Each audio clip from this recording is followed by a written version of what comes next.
Hello, welcome to Code Design. Today we'll be solving binary tree level order traversal, Leetcode 102, and let's now look at the problem. So, given the root of a binary tree, return the level order traversal of its nodes values from left to right, level by level. So, this is our binary tree. We have been given the root of the tree and we need to traverse this tree by level order. That means level by level. So we'll first traverse 3, then 9, 20, and then 15, 7. And not only traverse by level order, but also output them by level. So the output would be a list of integer because the node value is integer, and this is where you can see a list of having 3, a list 920, list 157, and it's returning a list of list is the output. So level by level traversal, right? So if we think about how we'll start, so we need to first start with visiting the root node and then the child nodes. So where we do that in pre-order traversal, we do root node and we then visit child node. But pre-order traversal, it goes towards the depth because it uses recursion. So pre-order traversal will do like 3, 9, then it will go come back 3, 20, 15, and then 7. So it will go by the depth. We'll be using a depth first search. So pre-order traversal doesn't work and level order traversal is different than pre-order traversal. So level order traversal, we need to ensure that it visits all of his childs before it goes to a next level. So this is a breadth first search. In a breadth first search, it ensures or we need to ensure that we visit all the childs of a given node before we move to the next level. So DFS or BFS or breadth first search, how we implement? We implement with a queue. A queue data structure help us to implement BFS as queue maintain the order. So the insertion order. So this there is another thing here. We need to also maintain the level. So for each level, we can maintain a array list. We can maintain a list. So list 0, list 1, and list 2 for all the level, right? This is what we need to maintain. And after we are done with each level, we need to add each list to another list, right? Which is our result list. If we name the output list as result list, then we need to add result dot add this list, that list, that list. So how we achieve that? Maybe it will be easier to code it and show it. So the expected output is this, right? 3, then 920 is another level, and 15, 7 is another level. So let's start coding. So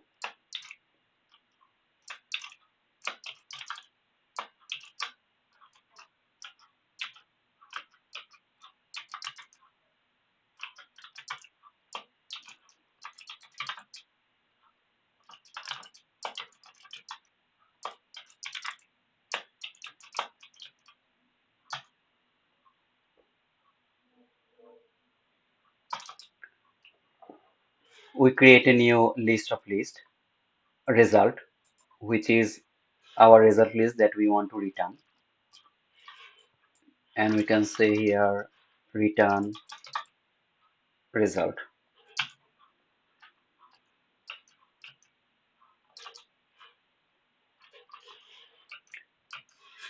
And what if the list is empty? Root is empty, null. So if root equals null, we return result, which is our empty list. If not, for breadth-first search, what we do? We first create a queue. So deque of,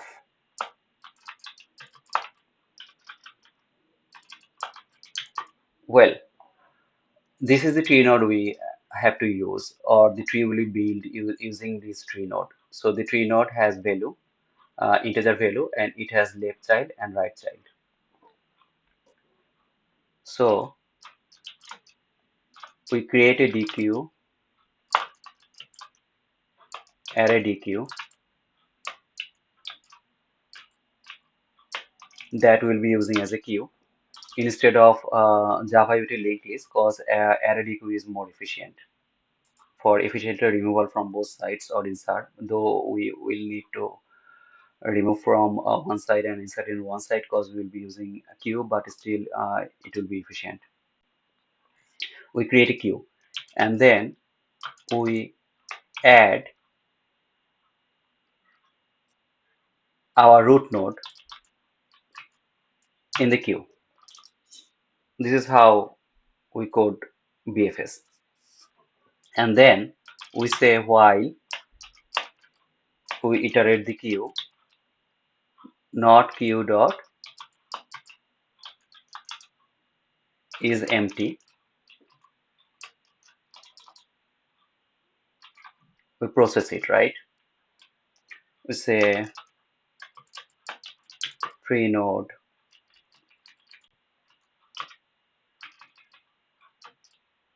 node equals queue dot poll. So we get the node and we can process this node. So we can just print it out.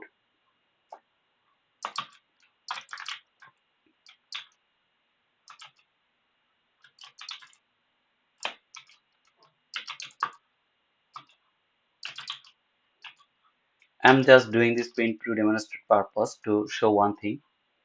So then we have tree node left. This is our left child, node dot left.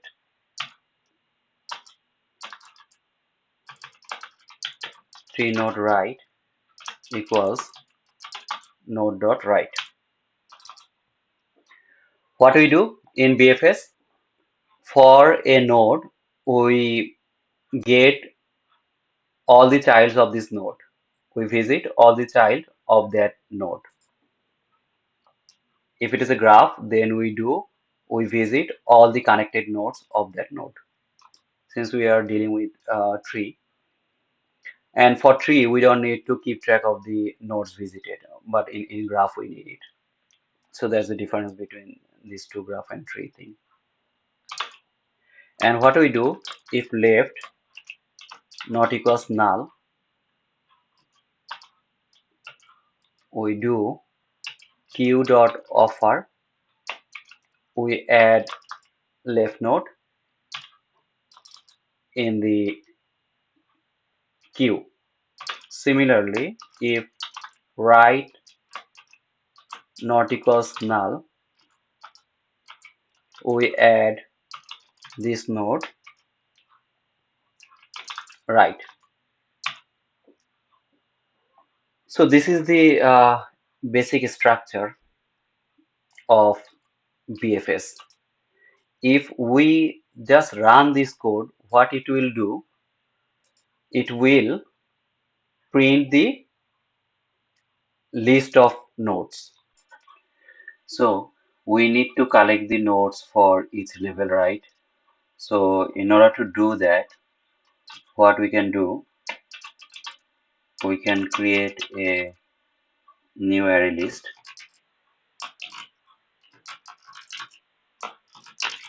current level equals new array list, and we can create a loop. Integer I equals q dot size I greater than 0, I minus minus,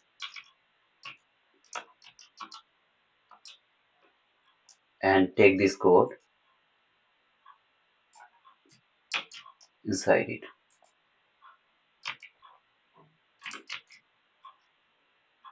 Format the code.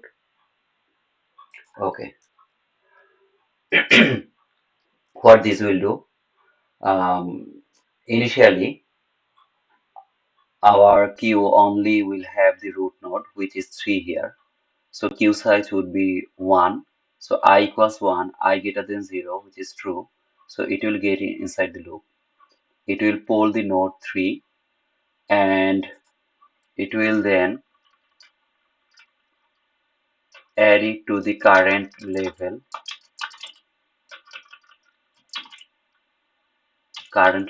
dot add node dot value, and it will get the left and right child, which is 9 and 20. They are not null. It will be adding in the queue. So when before we poll, right, our queue had only the root node, and if you call each of the um, level 1, level 2, level 3, when we poll the queue, uh, when we poll the node from the queue, the root node, this becomes empty, and L1 becomes 3. So in level 1, we have only one node 3. And after we do that, we get the left node and right node of 3, which is 9 and 20. And they are not null. We add in the queue. So now our queue has 9 and 20. So the next iteration of the loop, it will not iterate because it will exit out of the loop because our queue size is 1, only root. And though we are adding here in the queue, it will not have any impact on this loop because you see that we are initializing is here. So it will not change. But if we had the condition in the middle, like I equals 0, I less than queue size, I plus plus, then there would be a problem because the condition would be changed when we add element in the queue. This is a interesting observation and good to remember this kind of implementation. So uh, now after we get out of the loop, what we need to do, our result list, final list dot add, result list dot add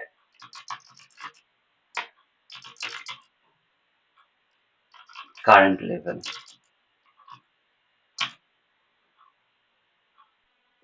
Okay, result list dot add current level. So let's now proceed to where we were. In level 1 we have 3, and in queue we have 9 and 20. So it will come here, queue not empty, queue is not empty. It will create another list which will be our level 2 list. It will pull from the queue, 9 will be there, we'll add 9 in the list. So we'll remove 9 from here, from the queue, and we will add 9 in level 2 list. And then what, left child and right child of 9 is null, right? so it will not add anything in the queue.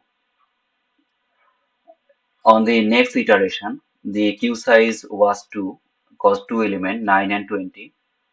So for the next iteration, it will pull 20 from the queue and it will add to the current level.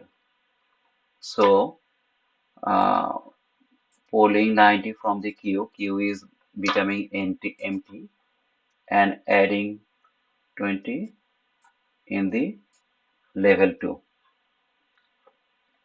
And what we have for 20? For 20 we have 15 and we have 7. Left child and right child, those will be added in the queue. So our queue will have 15 and 7. Okay. It will come out of the for loop, because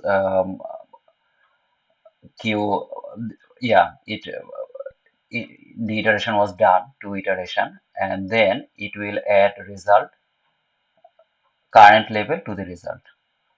So if this is my result list, result L1 was added. Now we are adding L2, and in the queue we have now 15 and 7, and L3 is empty. So that means queue size is 2. So initially it will go inside it, and again, queue not equals empty, right? Queue not empty, so it will create a new array list, which is our L3 list, and on that list it will go inside this loop, and inside this we have two elements, 15 and 7. So first it will pull 15, add it to the list. So I am adding 15 in the list, and I am removing 15 from the queue. And for 15, it has no child, left child and right child is null. So nothing will be added in the queue. For the next iteration of the queue loop, we will get 7, and 7 will be added in the current level. So in our current level, we add 7, and 7 does not have any left or right child because they are null. So nothing will be added in the queue. So we add 7 in the level 3 list, and we remove 7 from the queue. Now what you can see, after coming from this loop, this result, this current level, right, L3 will be added to the result. So our result will have level 1, level 2 nodes and level 3 nodes, which is the one that we want. And so let's check.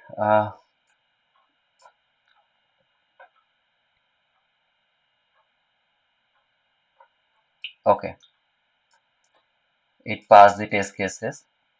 This is the one that we are observing, and the second one is having only one element, 1. So expected is just one level and one node, and when it is empty, it is empty. So it is good. And let's submit it.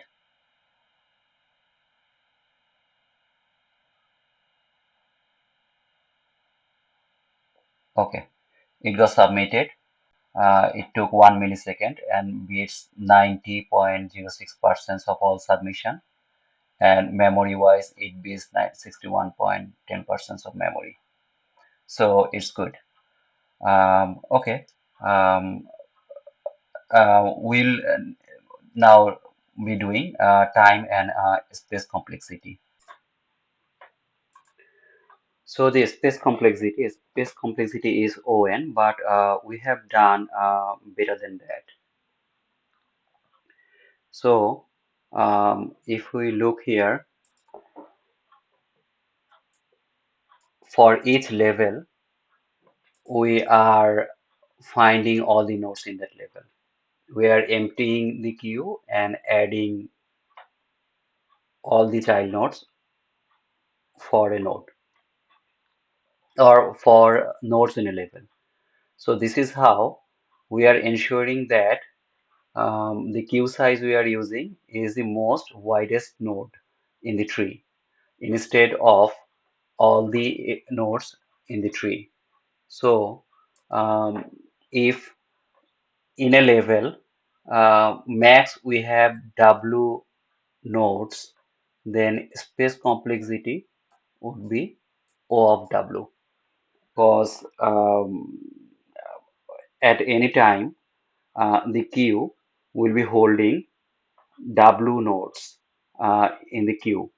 So what could be the size of the most widest level? That would be n by 2,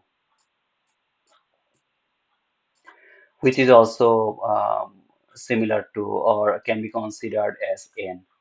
So you can roughly tell space complexity is n, but this is what I'm just describing to show that using this loop, making our space complexity even better. I think you enjoyed this video, and please let me know if you like it or not. Thank you.